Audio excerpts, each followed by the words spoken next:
Hi there, this is Esther. I'm a surface designer and illustrator. I love to make art and teach others my process. Alright, in this video, we're going to talk about how to create a Photoshop template. It's really helpful if you're using certain dimension over and over again.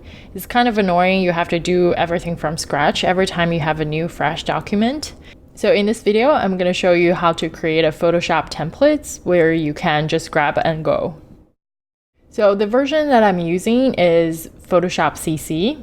So when you open your program, your screen will probably look something like this. So you can click on Create New.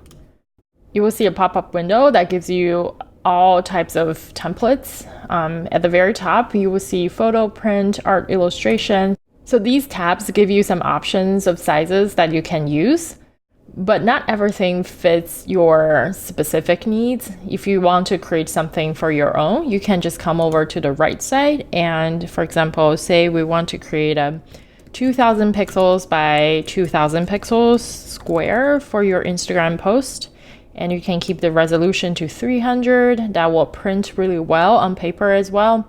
And you can go through the color mode, the background content, and all that. And once you're happy with that, click on this icon.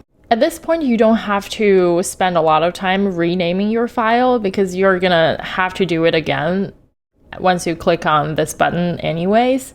So I'm just gonna leave it as untitled, and you can click on the icon. It will take you to Save Document Presets. This is the official name that you're gonna give. So try to be as descriptive as possible, at least descriptive enough that you know what this presets consist of.